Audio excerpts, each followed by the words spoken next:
موضوع الدرس في أحوال اليهود وما لهم سورة المجادلة تفسير ابن كثير. الحمد لله رب العالمين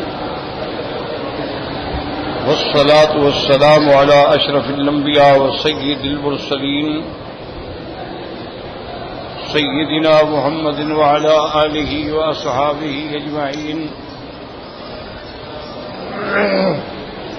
اللهم صل على سيدنا محمد وعلى آل سيدنا محمد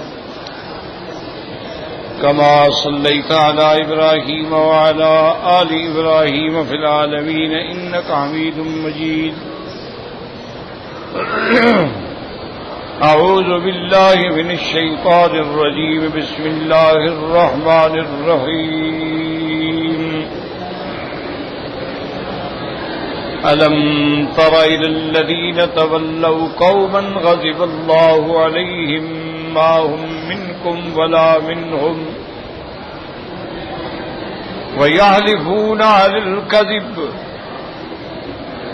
وهم يعلمون.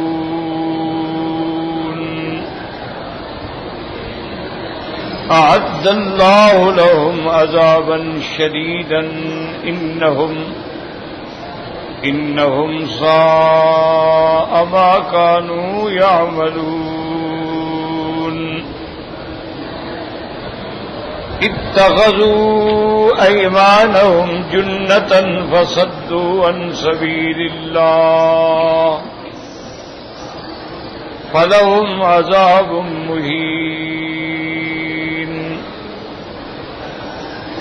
لن تغني عنهم أموالهم ولا أولادهم من الله شيئا أولئك أصحاب النار هم فيها خالدون.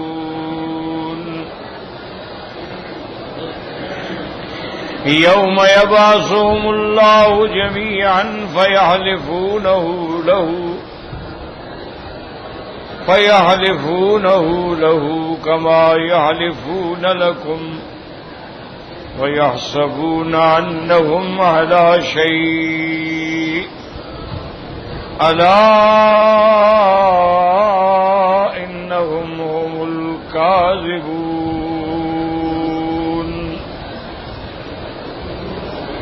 استحوذ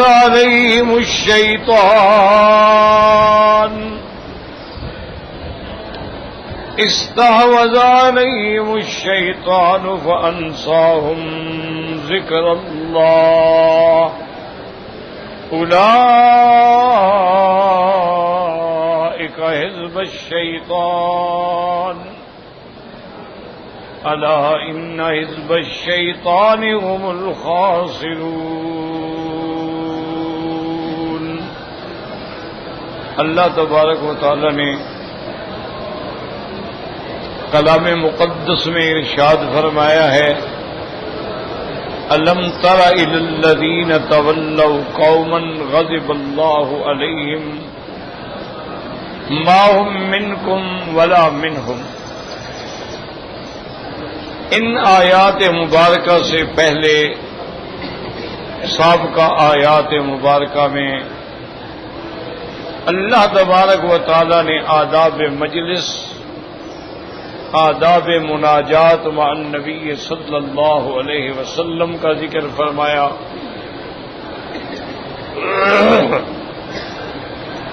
اللہ تبارک و تعالی نے پھر ان لوگوں کا رد فرمایا جو سرکار دو عالم کی شان میں کوتاہی کرتے ہیں، کمی کرتے ہیں اور خطاب میں آپ کا صحیح معنی میں حق ادا نہیں کرتے ہیں.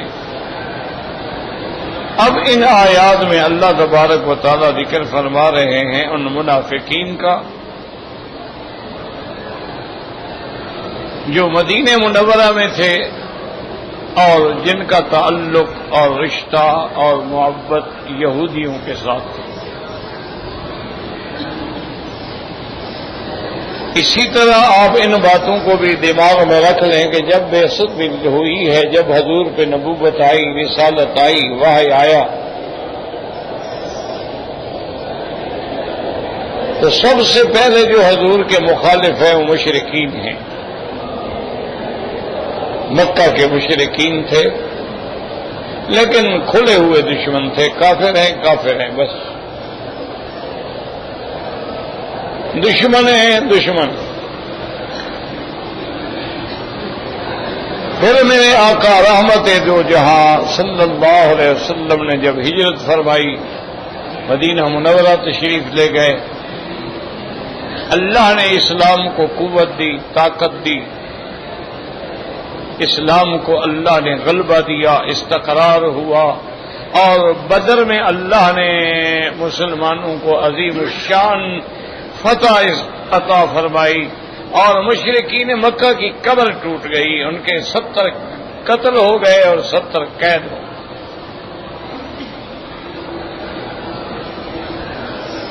تو اب یہودیوں میں سے لوگ جو تھے اور ان کے علاوہ بھی جو لوگ تھے جن کے دلوں میں صحیح ایمان نہیں تھا، انہوں نے یہ سوچا کہ بھئی اب معلوم یہ ہوتا ہے کہ اسلام غالب آ رہا ہے،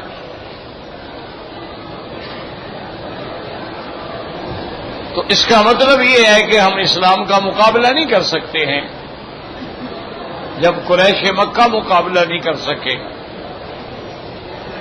تو لہذا اب طریقہ یہ ہے کہ ہم مسلمان بن جائیں، ظاہراً اسلام ہو اور اندر کفر ہو، اور مسلمانوں میں مل کے رہیں، اپنی جان بھی بچائیں، عزت بھی بچائیں، مال بھی بچائیں۔ اگر تو مسلمان غالب رہے تو ہم کہیں گے بھی ہم آپ کے ساتھ تھے، اور اگر مسلمانوں کو کسی مقام پہ شکست ہو جاتی ہے تو ہمارا یہودیوں سے کافروں سے بھی تو رشتہ ہوگا، ہم کہیں گے بھی ہم نے تو آپ کو بتایا تھا، ہم تو ظاہر میں ملے ہوئے تھے نا، اندر سے تو ہم آپ کے ساتھ ہیں۔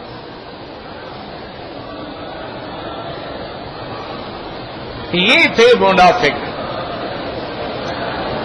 اسی کو اللہ نے قرآن پاک میں کئی مقامات پہ ذکر فرمایا ہے، اذا لقوا الذین آمنوا قالوا آمنا فاذا خلوا الى شیاطینہم قالوا انا معکم انما نحن مستہزئون۔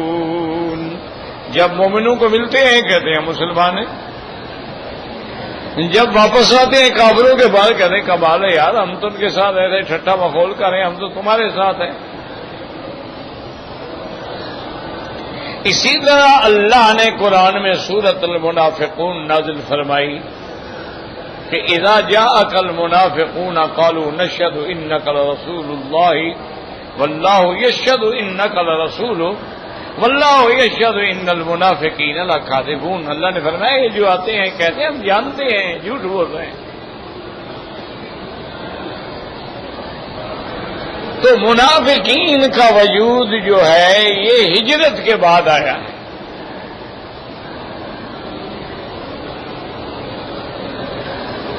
اور پھر یہ بھی یاد رکھیں کہ تاریخ اسلام گواہ ہے کہ جتنا اسلام کو اور مسلمانوں کو نقصان منافقوں نے دیا ہے، کافروں نے اتنا نقصان نہیں دیا ہے۔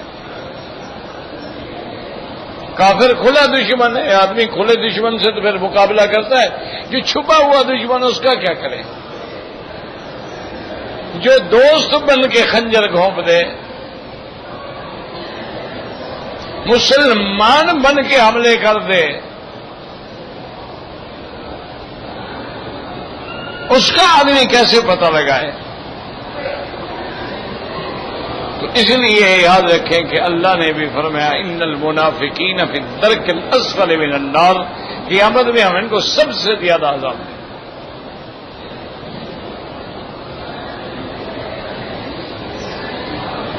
اور اسی کے ساتھ یہ بھی مسئلہ سمجھ رہے کہ منافق کا معنی منافق اعتقادی، یاد رکھو، منافق اعتقادی کا معنی یہ ہے کہ ظاہراً کہتا ہے کہ میں مسلمان ہوں لیکن اندر کافر ہے۔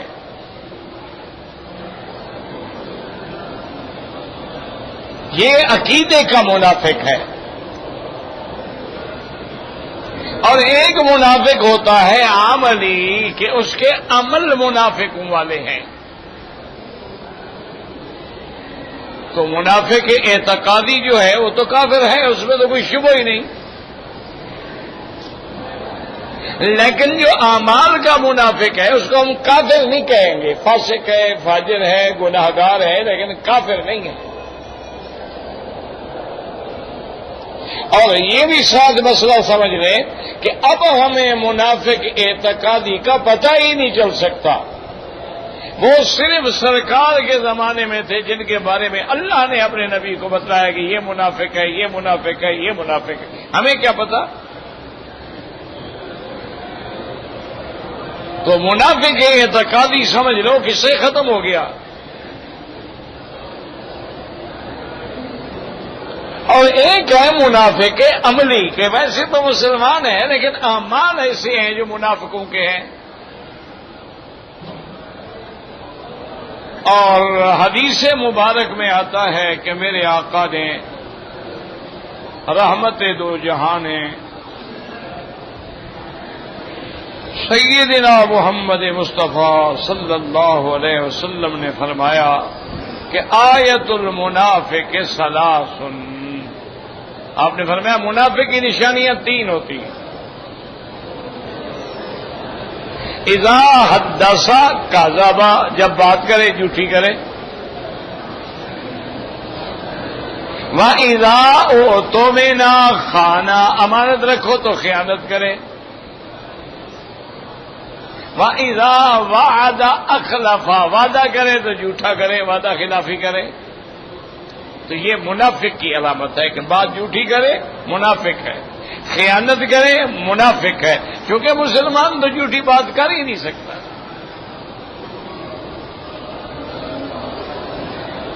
وہ تاریخ میں آتا ہے، بزرگوں نے کتابوں میں لکھا ہے، ایک دیوبند میں استاد تھے، بزرگ تھے،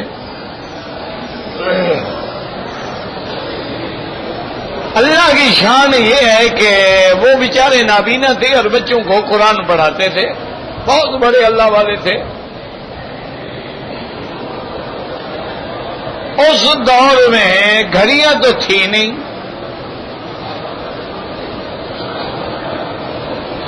ان کی نظر بھی کمزور تھی، تو انہوں نے یہ کیا تھا کہ بھئی نشانی کے طور پہ لوہے کی کلیاں ڈال دی تھی کہ بھئی 12 بجے یہاں سورج ہوتا ہے، پھر 1 بجے یہاں ہوتا ہے، 3 بجے یہاں ہوتا ہے، ایسے انہوں نے کیلیں ڈال رکھی تھی علامت کے طور پہ۔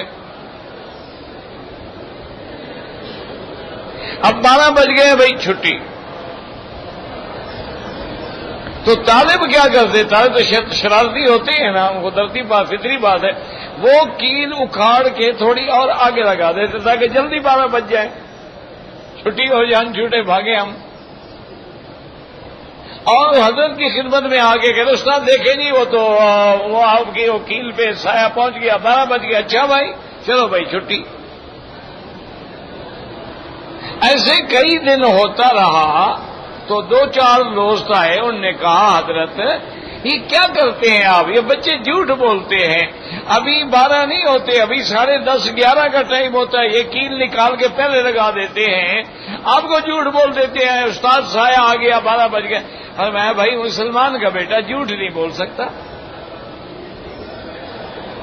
آپ حضرت سامنے بول رہے ہو کہ نہیں، مسلمان کا بیٹا جھوٹ نہیں بول سکتا بھائی، آپ کو کوئی غلط فہمی ہو گئی ہوگی، یعنی کتنا ایمان ہوگا تو مسلمان ہو، مسلمان کا بیٹا اور جھوٹ بولے یہ ہو ہی نہیں سکتا۔ اور آج جو سب سے بڑا جھوٹا ہو، سب سے بڑا منافق ہو، وہ سب سے بڑا لیڈر، کیونکہ سچے کو تو کوئی ووٹ دے گا ہی نہیں، کون دے گا جناب بتائیں آپ؟ کوئی صحیح آدمی ہو، عالم ہو، دیانتدار ہو، اور صحیح معنی میں ملک و ملت کا خیر خواہ، کون پوچھتا ہے اس کو؟ جوتیاں چٹکاتا رہے گا ساری زندگی۔ اور جو جھوٹ بول کے جناب ایسے نہریں جاری کر دیں تیرے سامنے، اسی کو سب دیں گے۔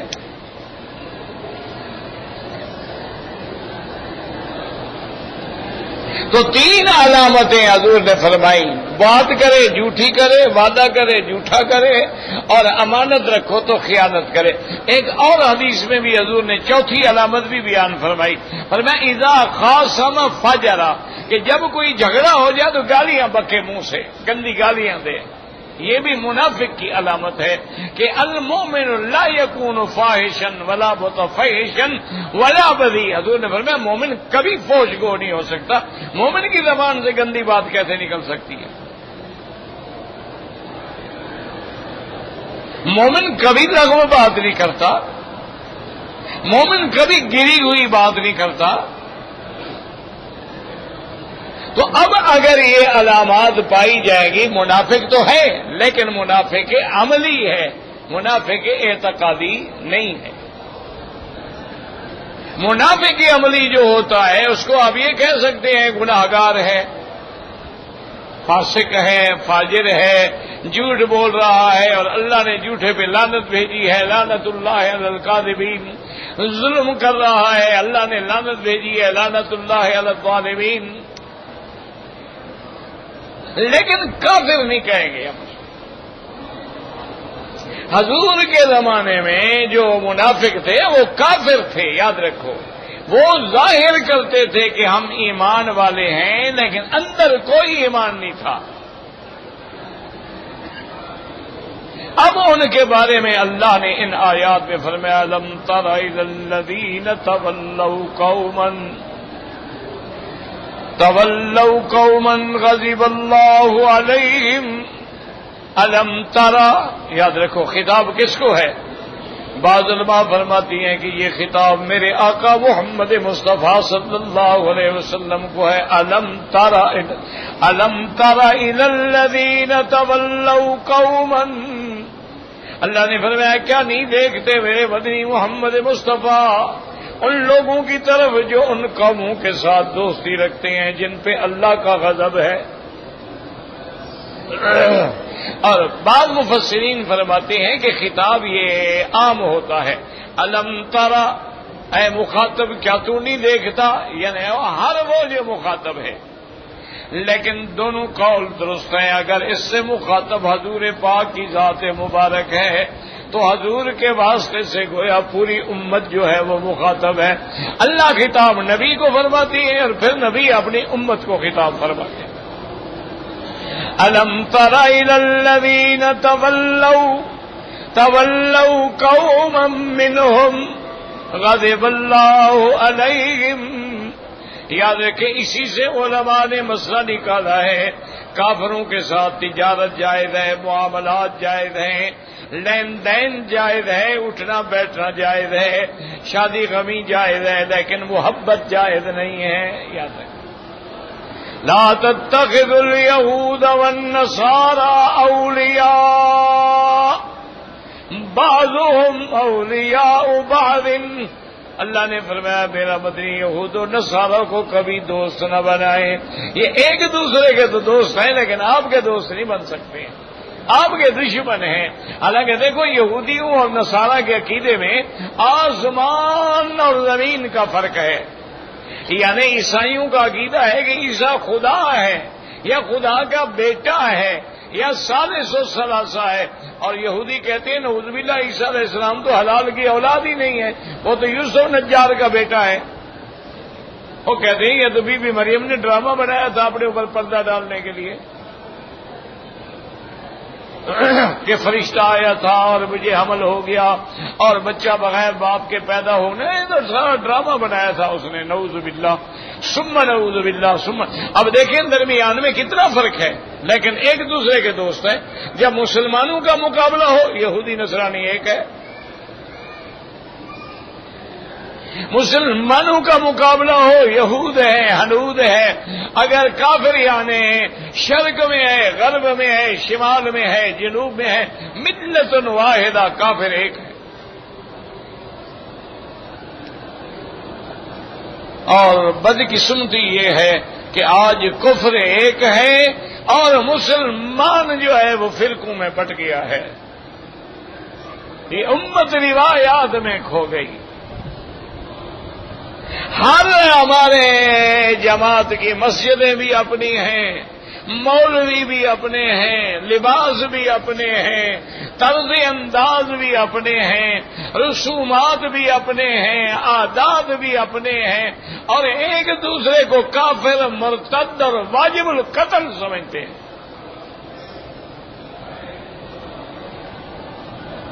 انا للہ و انا الیہ راجعون۔ ہماری بدقسمتی ہے، کفر ایک ہے اور مسلمان ہر جگہ سر پھٹبل ہے، لڑائی ہے۔ کفر ایک ہے اور ہر جگہ بکنے والا مسلمان ہے۔ ٹھیک ہے، ہم لاکھ تقریریں کریں، اسلام سلامتی کا مذہب ہے اور ایمان کا لفظ امن سے ہے، لیکن جہاں کوئی واقعہ ہوتا ہے اندر تو مسلمان نکلتا ہے۔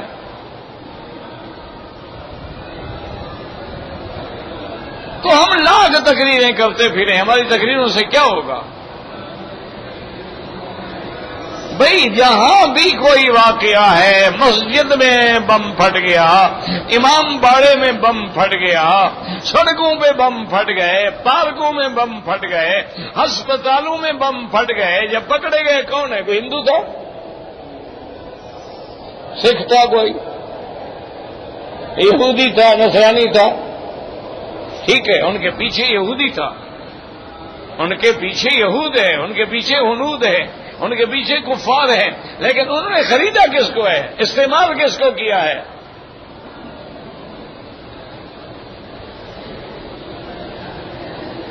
استعمال ہونے والا جو ہے کلمہ پڑھ رہا ہے، اور جن کو مار رہا ہے وہ بھی کلمہ پڑھنے والے ہیں۔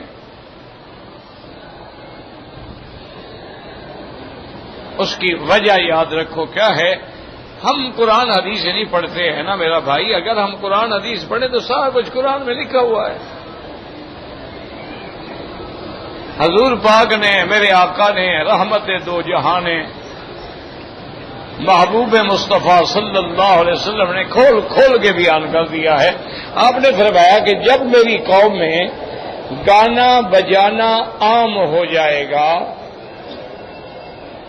ٹھنڈے دل سے سوچتے جاؤ کہ اب ہے یہ حالت۔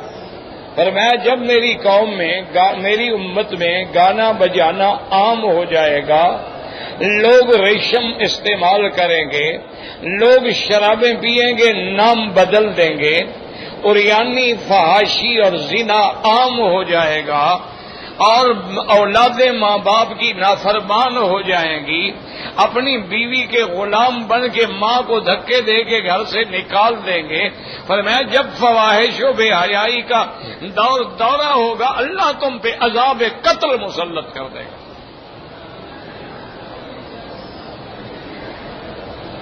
آج آپ صبح کو اخبار پڑھنا شروع کریں، کیا خبر ہوگی؟ یہاں 2 قتل ہو گئے، یہاں 2 کو گولی لگ گئی، یہاں مقابلے میں مارے گئے، یہاں گاڑی کھائی میں گر گئی، یہاں پل ٹوٹ گیا، یہ مر گیا، یہ مر گیا، یہ مر گیا، یہ مر گیا، بس یہ۔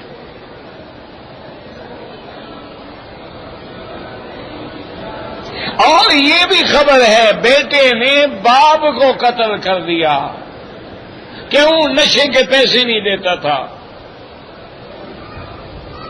بیٹے نے ماں کو قتل کر دیا۔ اور یہ تو عام ہے نا کہ بھائی اپنی بہن کا دلال ہے، خاوند اپنی بیوی کی عزت و عصمت بیچتا ہے، رات کو کوٹھیوں پہ پہنچاتا ہے اور صبح لے جاتا ہے۔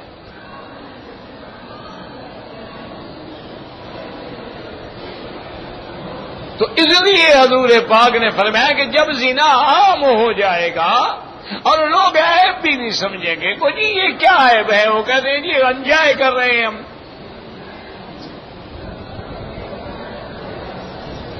وہ کہتے ہیں عیب تو تب ہے نا جب زبردستی ہو، ہم راضی ہیں، خوشی سے انجوائے کر رہے ہیں۔ یہ مولوی تو بڑے سڑیل ہیں، تنگ دل ہیں، یہ تو عورتوں کو بس جناب انہوں نے گھروں میں بند کر کے رکھا ہے، باہر نکلیں تو ایک ایسا ٹوپی نما برقع اڑاتے ہیں کہ وہ ہیلی کاپٹر بن جاتی ہے۔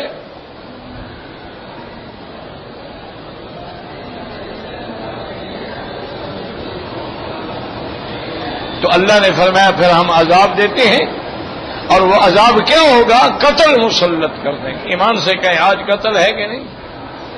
اگلی بات سنیں میرے مدنی ماں کو، فرمایا کہ لا یدر القاتل ولا المقتول، فرمایا ایسا وقت آ جائے گا قاتل کو پتہ نہیں ہوگا میں قتل کیوں کر رہا ہوں، اور مقتول کو پتہ نہیں ہوگا بھی میرا کیا گناہ ہے کہ مجھے مار دیا. ایمان سے کہیں آج یہی حال ہے کہ نہیں؟ مارنے والے کو کوئی غرض نہیں، اس کو تو پیسے ملے ہیں، اس کو کوئی نہیں کون مرتا ہے، مولوی مرتا ہے، طالب مرتا ہے، سنی مرتا ہے، بریلوی مرتا ہے، دیوبندی، اسے تو فتنہ کرانا ہے نا، فساد کرانا ہے، اس کو کوئی پتہ. اچھا اور جو بیچارے جا رہے تھے اسٹیشن پہ بیٹھے ہیں، سڑک پہ جا رہے ہیں، گاڑی میں جا رہے ہیں، اور نیچے جناب بارود پھنسا ہوا اڑ گئے، ان کو پتہ ہی نہیں کہ ہمیں کون مار رہا ہے. تو حضور پاک کا فرمان بالکل کہ لا یدر القاتل، کہ قاتل کو بھی پتہ نہیں ہوگا اور مقتول کو بھی پتہ نہیں ہوگا. اور ساتھ میں عرض کر دوں علاج کیا ہے؟ بیماری تو بتا دی نا کہ جناب اس کو ٹی بی ہے، اس کو جناب ہائپرٹائٹس سی ہے، لیکن علاج کیا ہے؟ حضور نے فرمایا علاج بڑا آسان ہے. فرمایا انیبو الی اللہ، اللہ کی طرف لوٹو، توبہ کرو، گر جاؤ دروازے پہ.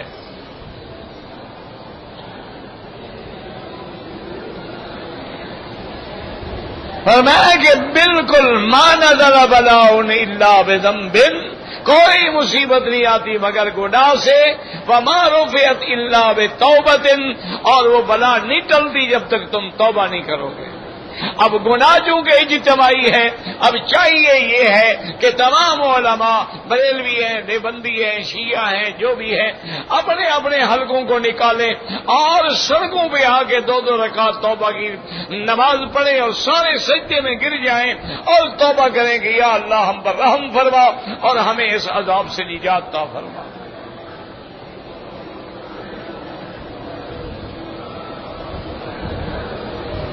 تو اس لیے اللہ فرماتے ہیں وہ قوم جن پہ ہم نے غضب کیا، غیر المغضوب علیہم.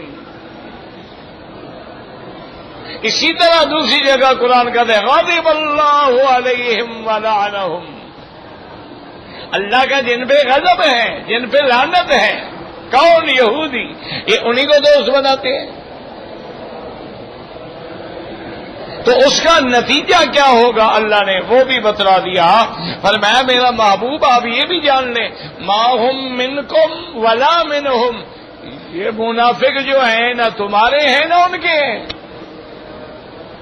یہ مذبذبین بین ذالک لا الہ ہؤلاء ولا الہ ہؤلاء، تمہیں آگے کہتے ہیں تمہارے ہیں، انہیں کہتے ہیں تمہارے ہیں، اصل میں نہ تمہارے ہیں نہ ان کے ہیں. یہ دھوبی کا کتا ہے، نہ گھر کا ہے نہ گھاٹ کا ہے. ما ہم منکم ولا منہم ویحلفون علی اللہ الکذب وہم یعلمون. اللہ نے فرمایا میرا مدنی اور یہ قسمیں کھاتے ہیں منافقین،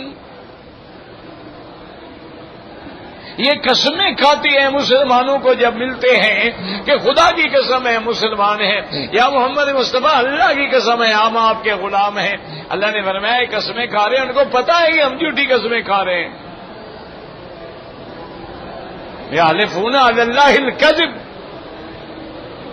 اور پھر کمال کی بات یہ ہے کہ یہ جانتے بھی ہیں کہ میں قسم نہیں کھا رہا ہوں لیکن میں جھوٹی قسم کھا رہا ہوں. تو اس لیے آگے اللہ نے فرمایا اعد اللہ لهم عذابا شدیدا، ان کے لیے اللہ نے بڑا سخت عذاب تیار کر رکھا ہے. انہم ساء ما كانوا يعملون، کیونکہ انہوں نے بہت برا کیا جو کر رہے ہیں. تو بعض علماء کہتے ہیں اس آیت سے بھی عذاب قبر ہے. اعد اللہ لهم عذابا شدیدا، یہ عذاب قبر ہے. اگلی آیت میں جو عذاب مہین ہے وہ عذاب آخرت ہے. جیسے کہ اللہ نے فرعون کے بارے میں فرمایا تھا کہ جب اللہ نے ان کو غرق کیا اغرقوا فادخلوا نارا، ادھر غرق ہوئے ادھر جہنم کی آگ میں آ گئے، وہ عذاب قبر ہے. اور قیامت جب ہوگی یوم تقوم الساعۃ ادخلوا آل فرعون اشد العذاب، وہ آخرت کا عذاب ہوگا. تو لہذا عذاب قبر بھی حق ہے، عذاب آخرت بھی حق ہے، لا ينکرها الا ضال او مضل، یعنی تمام ائمہ اربعہ کا اتفاق ہے کہ عذاب قبر قرآن سے بھی ثابت ہے، حدیث سے بھی ثابت ہے، اور اس کے انکار کرنے والا جو ہے وہ گمراہ ہے۔ اللہ تبارک و تعالی ہمیں عذاب قبر سے بھی بچا۔ اللہم انا نعوذ بک من الکفر والفقر، اللہم انا نعوذ بک من عذاب القبر لا الہ الا انت، اللہم انا نعوذ بک عن جہد البلاء ودرک الشقاء وسوء القضاء وشماتة الاعداء، اللہم اشفنا واشف مرضانا ومرضى من اوصانا واستوصانا ومرضى المسلمین۔ بھائی میں نے کئی دفعہ عرض کیا ہے کہ جہاں جہاں تک حدود حرم ہے، یعنی مکہ پورا شہر جو ہے حرم ہے، ہر جگہ ایک کا ثواب 1,00,000 ہوگا۔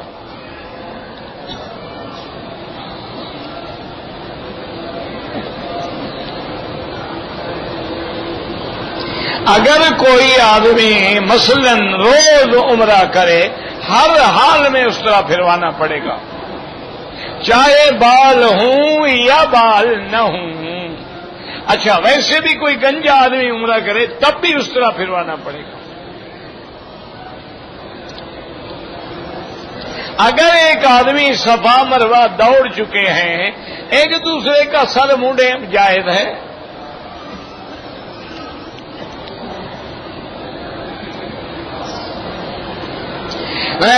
میری دعا ان بندوں کے واسطے سے، بھائی جب اللہ کہتا ہے مجھ سے براہ راست مانگو تو تم کیوں شارٹ کٹ ڈھونڈتے ہو؟ اللہ نے کہا ہے ادعونی، مجھ سے مانگو۔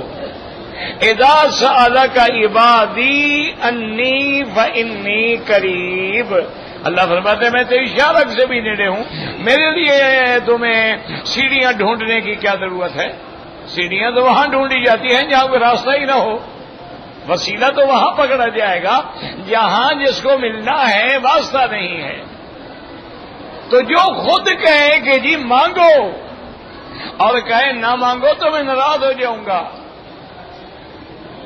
اس سے پھر واسطے ڈھونڈنے کی کوئی ضرورت ہے؟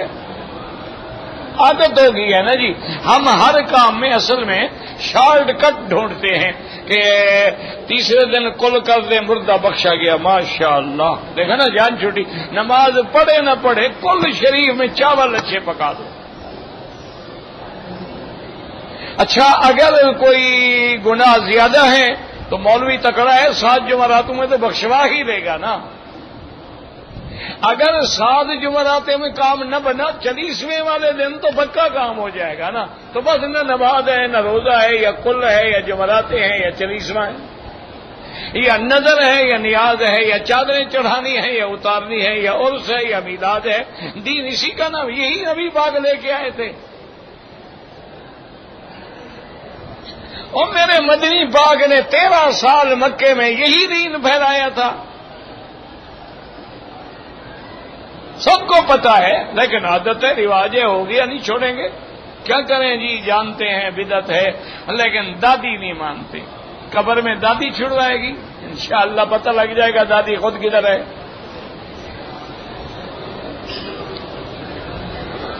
طواف میں درود پڑھے، بالکل پڑھے، افضل یہ ہے یاد رکھو جو میرے مدنی پاک نے پڑھا ہے، سبحان اللہ والحمد للہ لا الہ الا اللہ اللہ اکبر وللہ الحمد، ویسے درود پڑھو، کلمہ پڑھو، جو مرضی ہے پڑھو۔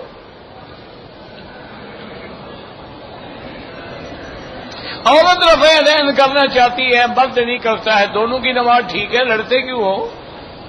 وہ کرتی رہے تم نہ کرو۔ میرا بھائی بات یہ ہے کہ یہ تو بلا وجہ کی لڑائیاں ہیں، مسئلہ تو اعلیٰ اولا افضل غیر افضل کا ہے،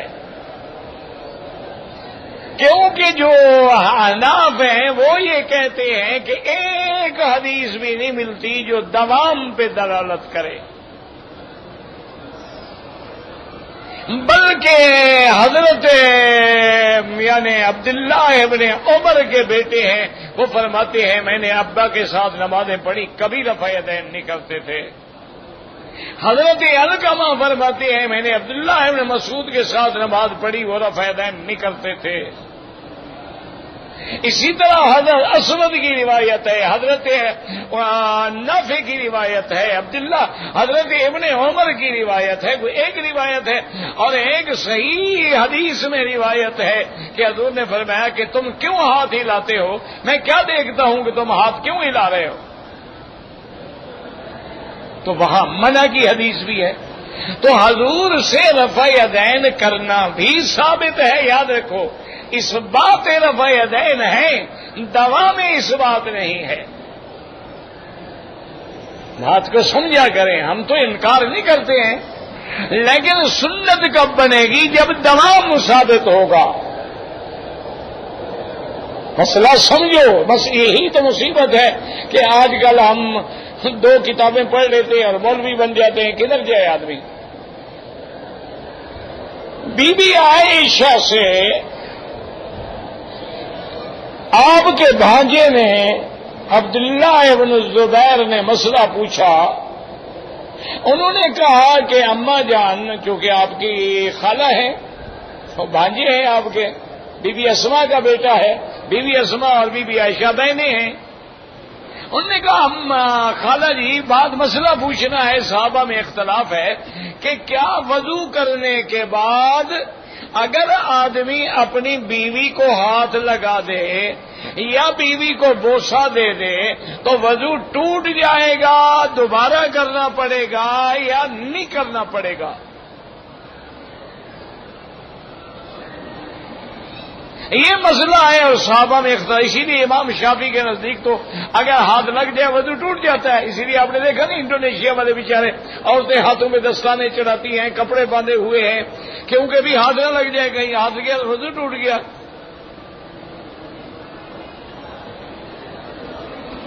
تو بی بی عائشہ نے فرمایا، صحیح حدیث ہے، کان یقبل بعض نسائہ ثم لم یتوضا، فرمایا میرے بیٹے حضور کبھی کبھی اپنی بعض بیویوں کو وضو کے بعد بوسہ دیتے تھے اور وضو نہیں فرماتے تھے۔ معلوم ہوا کہ وضو نہیں ٹوٹتا ہے۔ بس سمجھ آ گیا کہ نہیں؟ اچھا، عبداللہ بن زبیر بھی بچے تھے نا، تو ہنس پڑے۔ انہوں نے کہا بی بی عائشہ آپ جو کہہ رہی ہیں بعض نسائی، بعض عورتوں کو معلوم ہوتا ہے تم ہوگی، تمہیں بوسہ دیا ہوگا۔ فضائقت عائشہ، ہنس پڑی، خالہ بھانجے تھے۔ تو اب مسئلہ کیا نکلا کہ حضور نے بوسہ دیا اور وضو ٹوٹا نہیں ٹوٹا؟ اچھا، اب کوئی کہے کہ یہ سنت ہے کہ جب وضو کرو پہلے بیوی کو بوسہ دو پھر نماز پڑھو، کیا خیال ہے؟ حدیث میں تو ثابت ہے لیکن سنت نہیں ہے، سمجھو، بیان جواز ہے، اس بات ہے۔ حضور نے کھڑے ہو کر پیشاب فرمایا، بخاری کی حدیث ہے، لیکن کھڑے ہو کر پیشاب کرنا سنت نہیں ہے لیکن ثابت ہے۔ حضور نے اپنی امت پہ شفقت کی کہ ایسے حالات ہو جاتے ہیں جیسے اب یورپ میں جاؤ، وہاں بیٹھ کے پیشاب کرنے کی جگہ ہی نہیں ہوتی، سارے کھڑے ہو کے پیشاب کرتے، مجبوری ہے، جائز ہے، کر لو، کوئی مسئلہ نہیں۔ تو اس بات ہونا الگ بات ہے اور سنیت ہونا الگ بات ہے، ورنہ ہم تو کبھی جھگڑا نہیں کرتے، جو کرتے ہیں الحمدللہ، جو نہیں کرتے ہیں الحمدللہ۔ اللہ سب کی نمازیں قبول فرمائے۔ اور تم دونوں مولوی جو ہو نا، رفع یدین کرنے والے بھی نہ کرنے والے، اکٹھے ہو کے اس پہ زور لگاؤ جو بدبخت نماز ہی نہیں پڑھتا، جو پڑھ رہا ہے ان کو خدا کے لیے پڑھنے دو، جو اتفاق سے نماز پڑھے اسی کو لڑاتے ہو، جو باہر کھڑا ہے اس کو کوئی کچھ نہیں کہتا۔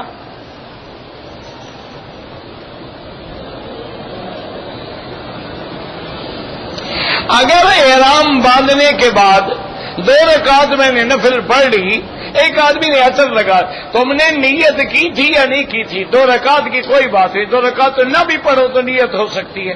اگر تم نے لبیک پڑھ لیا تھا، نیت کر لی تھی لبیک اللہم لبیک لبیک بعمرۃ، پھر اثر لگایا تو دم پڑ گئی، یا فوراً دھو ڈالا ہے تو کوئی دم نہیں پڑے گی۔ اور اگر ابھی نیت نہیں کی تھی اور پہلے لگایا کوئی حرج نہیں، کیونکہ پہلے تو اثر لگانا سنت ہے۔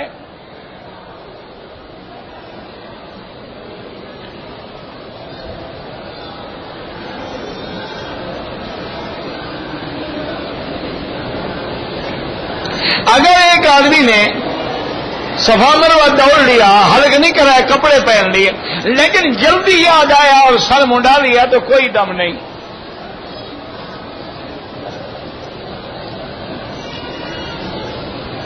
بھائی تعویذ جو ہے، میری رائے تو یہ ہے کہ نہ لکھا کریں، نہ گلے میں ڈالا کریں۔ بعض علماء کہتے ہیں قرآن حدیث میں جو ہے وہ جائز ہے، لیکن افضل یہ ہے کہ بچیں، پڑھ کے دم کر دیں، پانی پہ پڑھ کے دم کر دیں، کیونکہ پھر تعویذوں سے رواج بن جاتا ہے، پھر لوگ غلط تعویذ بھی گلے میں ڈالتے ہیں۔ اگر کوئی آدمی داڑھی کا استہزاء کرتا ہے، داڑھی کو برا سمجھتا ہے، وہ کافر ہو جاتا ہے۔ داڑھی نہ رکھنا گناہ ہے، داڑھی پر اٹیک کرنا کفر ہے۔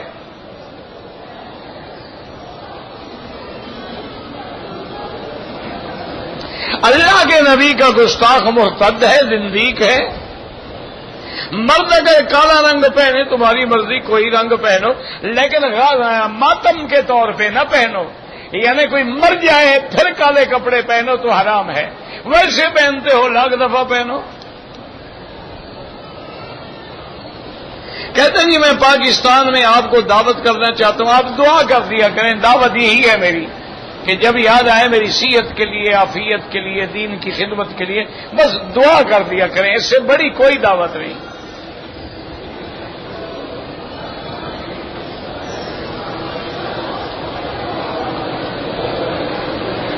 میں نے خواب میں ایک لڑکی دیکھی، چلو اچھا ہے، خواب میں تو دیکھ لی نا، عجیب بات ہے۔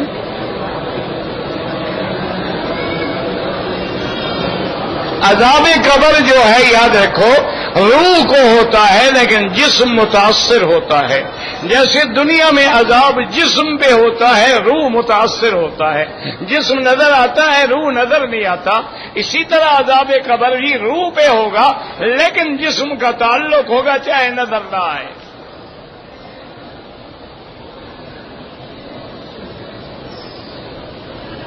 کہتے جی کہ جیسے مراکز ہوتے ہیں دین کے مراکز کرنا تو قرآن میں ہے نا، یتلو علیہم آیات کا قرآن کے مدرسے، یعلمہم الکتاب والحکمت قرآن و حدیث کے مدرسے، ویزکیہم تزکیے کے مدرسے، یہ تو سارا قرآن میں ہے۔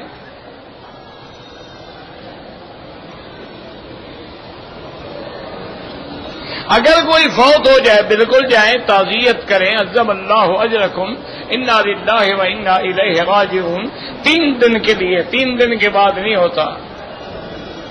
شادی کے موقع پر کیا جائز ہے کیا ناجائز ہے؟ شادی جائز ہے، ولیمہ جائز ہے، باقی گانا بجانا حرام ہے۔ جو لوگ صفا مروہ میں کھڑے ہو جاتے ہیں نماز میں، اگر اگلی صفیں نظر آ رہی ہے تو نماز ہو جاتی ہے۔ میرا ایک بیٹا حافظ قرآن ہے، نماز نہیں پڑھتا، اللہ والوں کی صحبت میں لگاؤ اس کو، تم کہو گے ضد کرے گا، اس کو اچھے صالحین کی صحبت میں لگا دو۔ اللہ ہر بیمار کو شفا عطا فرما۔ بیت اللہ کو ماں سوا حجر اسود کے چومنا ناجائز ہے۔ ایک آدمی نے اپنی بیوی کو طلاق دے دی ہے، اب اس کے لیے عمرہ کر سکتا ہے، اب کیا ہمدردی ہو گئی ہے جناب؟ طلاق دینے کے بعد ہمدردی آ گئی ہے، وہ تو اجنبی ہو گئی طلاق دینے کے بعد، اب کیا ہمدردی ہے؟ ہمدردی ہے دوبارہ نکاح کرو پہلے، پھر عمرہ طواف اکٹھے کر لینا۔ کہتے جی کہ عورتوں کے لیے ایک اور لاؤڈ سپیکر لگوائیں، دعا کریں اللہ حل کر دے گا۔ درس قرآن کے لیے آئیں تو سلام کہا کریں، میں تو روز کہتا ہوں اور تم نہ سنو تو میں کیا کروں؟ اب یہ تو میرے پاس ہے نہیں کہ ہر کسی کے کان میں جا کے کہوں، اور نہ میں اتنا بڑا بزرگ ہوں کہ میری آواز ہر کسی کو پہنچ جائے۔ میں جب آتا ہوں جو قریب ہے السلام علیکم کہتا ہوں، وعلیکم السلام کہہ دیتے ہیں، بات ختم ہو گئی۔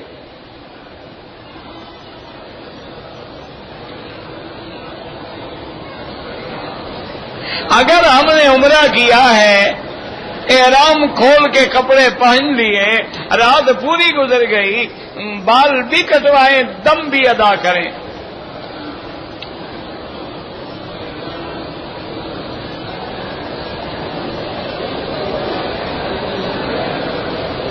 پتہ نہیں کیا لکھا ہے ابراہیم، بیوہ عورت ہے نہ بیٹا ہے، بھائی کہیں کام نہیں ہے، والدہ فوت ہو گئی ہے، والدہ کے لیے عمرہ کرانا چاہتا ہے، پتہ ہے مجھے سمجھ نہیں آیا کیا پوچھا ہے آپ نے۔ حالت احرام میں عورت دستانے نہیں پہن سکتی۔ حالت احرام میں عورت اگر آگے پی کیپ پہن لے تاکہ کپڑا ڈال دے وہ جائز ہے۔ رکن یمانی پہ موقع ملے ہاتھ لگائیں، نہ ملے چلے جائیں۔ لوگ جو کھجور دیتے ہیں بالکل کھا سکتے ہیں، زکوٰۃ نہیں ہوتی ہے۔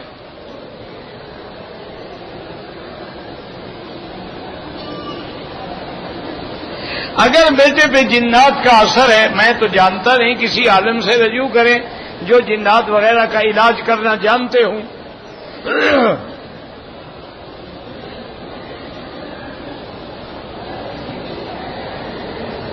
یہ تو ساری حدیث کی کتابوں میں ہے۔ اللہ کے راستے میں لازمی بات ہے، زیادہ ثواب ہوتا ہے۔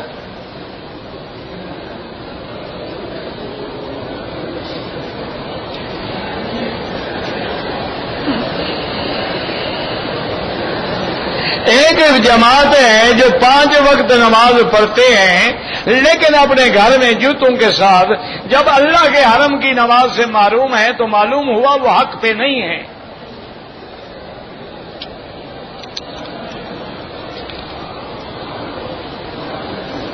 کہتے ہیں جی کہ ہم تیسری دفعہ عمرے میں آئے ہیں، جو جذبات ہمیں پہلے تھے اب نہیں ہیں، استغفار کرو، درود شریف پڑھو، علیحدہ بیٹھ کے ذرا فکر کرو اپنے گناہوں کے بارے میں۔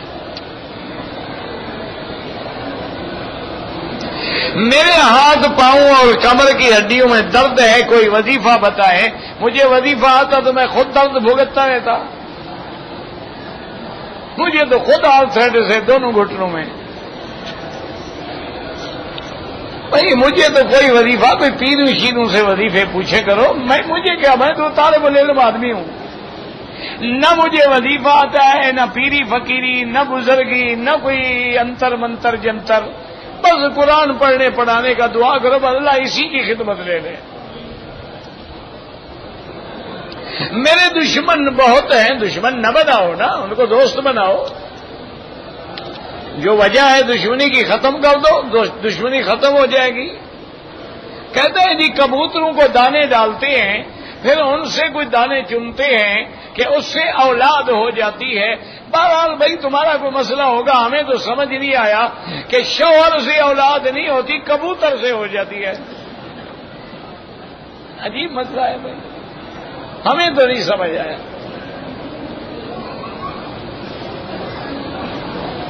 انا للہ و انا الیہ راجعون۔ اور کیا جاہل عقیدے ہندو کی صحبت میں ہمارے مسلمانوں کے عقیدے اتنے برباد ہو گئے ہیں۔ وہ اپنا دیکھ لینا جی، ہندو اپنے دیوی دیوتا کا یوم مناتے ہیں، بھجن گاتے ہیں، ہم تعزیے نکالتے ہیں، تماشے بناتے ہیں، کیا کام ہے جو ہم نہیں کرتے ہیں؟ کہتے ہیں جی کہ میری چاچا کی لڑکی کی شادی کو 4 سال ہو گئے ہیں، اولاد نہیں ہوتی۔ میرا بھائی پہلے میاں بیوی دونوں کا میڈیکل چیک اپ کراؤ، پھر جس کے اندر نقص ہے علاج بھی کراؤ اور دعا بھی کرو۔ رب لا تذرنی فردا وانت خیر الوارثین۔ قضا نمازیں کیسے پڑھیں؟ جیسے ادا پڑھتے ہیں۔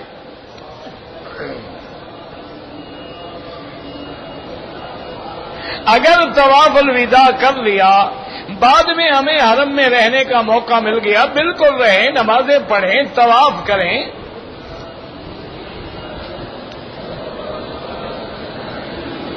کہتے ہیں کہ یہاں پر بھی حنفی مدرسہ ہے، بہت سارے ہیں.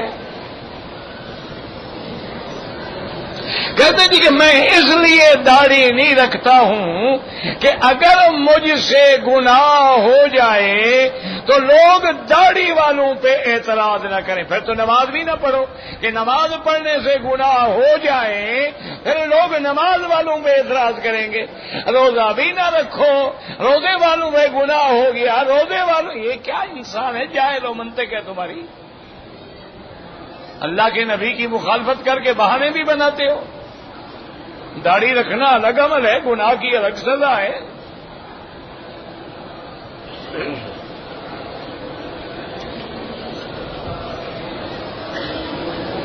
کہتے ہیں جی کہ بعض مولوی مجھے کہتے ہیں کہ فقہ حنفی کے مسئلے جو ہیں وہ حدیث کے مخالف ہوتے ہیں. ایسے 2-3 مسئلے ذرا لکھ کے لے آؤ کہ نمبر 1 یہ مسئلہ ہے حدیث کے مخالف ہے، نمبر 2 یہ مسئلہ حدیث کے مخالف ہے، نمبر 3 یہ کہنا نہیں نا، لکھ کے لے آؤ، ثابت کرو.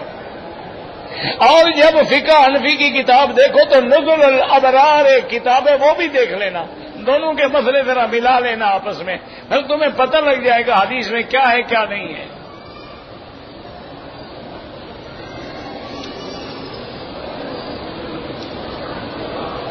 جو استغفار آپ کو آتا ہے پڑھتے رہیں بھائی. بابا یہاں پر حرم کی جماعت نہ چھوڑیں. ویسے حنفی حضرات کے نزدیک 2 مثل کے بعد عصر کا وقت ہوتا ہے، لیکن فتویٰ اسی پہ ہے کہ حرم کے ساتھ نماز پڑھیں. صلاۃ تسبیح جو ہے کہ نفل عبادت ہے، کرو کرو، نہ کرو نہ کرو. چاروں امام جو ہے طلاق کو طلاق سمجھتے ہیں، نکاح کو نکاح سمجھتے ہیں. یہ کیا ہے؟ کوئی مسئلہ ہے یا نہیں ہے؟ جب نماز پڑھیں سجدے کی جگہ پہ نظر رکھیں.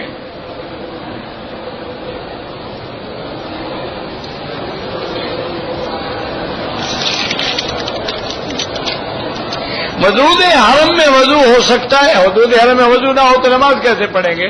سارا مکہ جو ہے تو کہاں باہر جائیں گے؟ عرفات جائیں گے وضو کرنے. عجیب آدمی ہے بھائی. مکروہ اوقات میں نماز نہ پڑھیں. اسی طرح فجر کے بعد، عصر کے بعد، جب تک کہ سورج نہ نکلے. اگر فرض نمازوں کے لیے ہم آ رہے ہیں، مثلا فجر کو آئے، 2 رکعت ہم نے سنت پڑھی، تحیت المسجد بھی اسی میں ہو گئی. پورے مکے کے اندر جو ہے یہ مسئلہ جو ہے نا جی، یہ تو میرے خیال میں تو دنیا بدل جائے تو ٹھیک ہوگا، ورنہ ان سے یہ ٹھیک نہیں ہو سکتا. لوگ چاند پہ پہنچ گئے، ان سے سپیکر کا مائکروفون کی تار ٹھیک نہیں ہوتی. بہرحال جی اللہ ہدایت دے. ہمارے گناہ ہیں نا تبھی تو یہ ٹکرے ہیں. اگر صبح کی نماز کھڑی ہو جائے، افضل یہ ہے کہ نماز میں مل جائے اور 2 رکعت بعد میں پڑھ لیں. ہاں اگر آپ دور ہیں، مسجد کے باہر ہیں، نماز کھڑی ہو گئی، آپ کو یقین ہے کہ میں 2 رکعت پڑھ کے جماعت میں مل جاؤں گا، تو باہر پڑھ سکتے ہیں.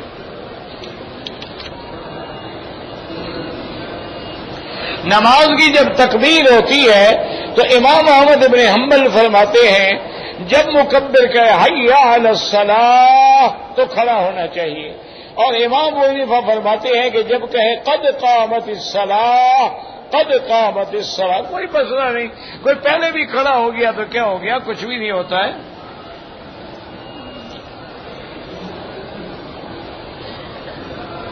میری ساس اور میری بیوی پہ کسی نے جادو کیا ہے، اللہ عالم بابا مجھے خود کہتے ہیں آپ پہ جادو ہے، میں اپنا نہیں کر سکتا، تیرا کیا کروں گا؟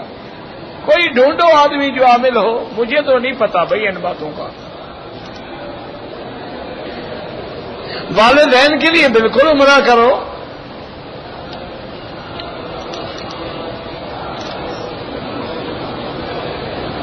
ہاں تو بی بی عائشہ فرماتی ہیں کہ حضور نے اپنے اللہ کو نہیں دیکھا، یہ ان کا اجتہاد ہے. جمہور صحابہ کہتے ہیں دیکھا ہے.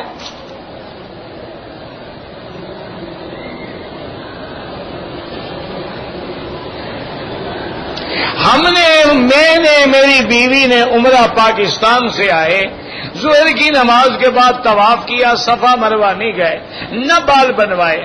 آج صبح طواف کیا، صفا مروا نہیں گئے، نہ بال بنوائے۔ ماشاءاللہ عمرہ بھی برباد، دونوں پہ دم بھی لازم۔ مذاق ہے؟ آ رہے ہو، طواف کیا پھر چلے گئے، پھر آ گئے، پھر طواف کیا پھر چلے گئے، کیا بنا ہے؟ کیا کرنے آئے تھے تم؟ عمرہ بھی کرو اور دم بھی ادا کرو۔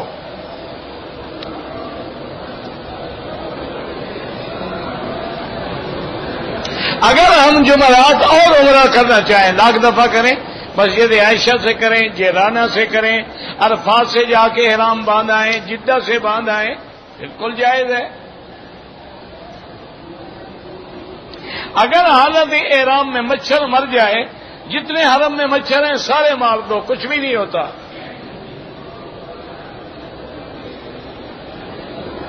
اگر ایک آدمی ہے وہ مسجد عائشہ احرام کے لیے جاتا ہے لیکن عصر کے بعد کا وقت ہے، نماز نہ پڑھے، بس وہاں نیت کرے لبیک بعمرۃ لبیک اللہم لبیک پڑھتے ہوئے آ جائے۔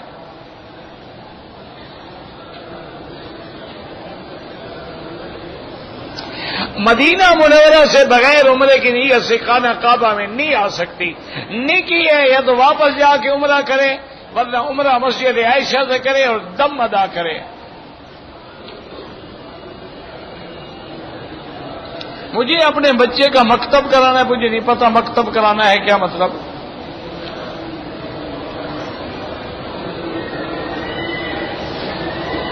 پتہ نہیں کیا لکھا ہے، سمجھ نہیں آیا۔ اگر میرے پاؤں میں تکلیف ہے، انگلیوں میں چھالے ہیں، تو میں کوئی جراب باندھ کے یا کپڑا باندھ کے یا جوتا پہن کے عمرہ کر سکتا ہوں؟ کر سکتے ہیں۔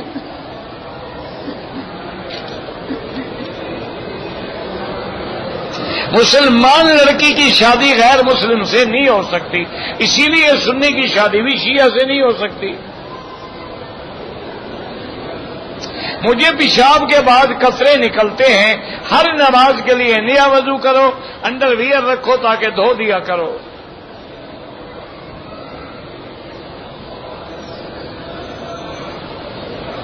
کہتے ہیں جی کے بعد مولوی صاحبان کہتے ہیں کہ تم جو مرضی آئے کرو جنت میں جاؤ گے۔ اللہ کہے گا میں تمہارے عمل نہیں دیکھتا، میں تو محمد مدنی کی یاری دیکھوں گا۔ تو پھر سارے صحابہ بلا وجہ عمل کرتے رہے، حضور بھی نمازیں پڑھ کے بلا وجہ پاؤں مبارک سوج گئے۔ ہر جگہ والذین آمنوا وعملوا الصالحات عملوا الصالحات عملوا الصالحات ایسے قرآن میں لکھ دیا گیا ہے۔ اب جاہلوں کا کیا علاج ہے؟ او یار کلام کرو، کیا ہے؟ کیا کون سا جواب نہیں آیا؟ تو بتایا ہے کہ پہن سکتے ہو، کوئی حرج نہیں، جہاں نیت کرو گے چادریں باندھنے سے کوئی حرج نہیں، کوئی مسئلہ نہیں۔ چادریں باندھنا تو احرام نہیں ہوتا، احرام نیت کا نام ہے۔ طواف کے 7 چکروں میں ربنا آتنا پڑھنا سنت ہے، افضل ہے، نہ پڑھو کوئی بات نہیں۔ یاد رکھو کہ طواف میں افضل یہ ہے کہ حجر اسود سے شروع کریں، بسم اللہ اللہ اکبر وللہ الحمد، اس کے بعد سبحان اللہ والحمد للہ لا الہ الا اللہ واللہ اکبر وللہ الحمد۔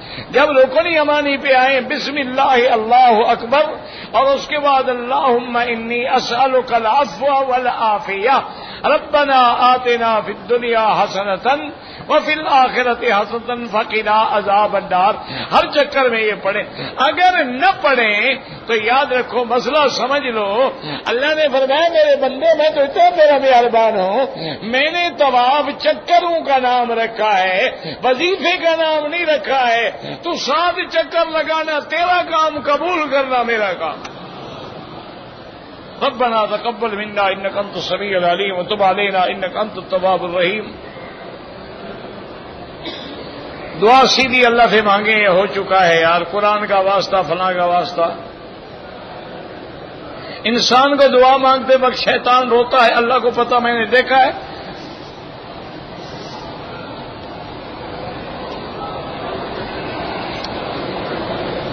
میرا بھائی جو شیعہ قرآن کا منکر ہے وہ کافر ہے، جو شیعہ حضرت ابو بکر کے صحابی ہونے کا منکر ہے وہ کافر ہے، جو شیعہ بی بی عائشہ کی عزت و عفت و عصمت کا منکر ہے وہ کافر ہے۔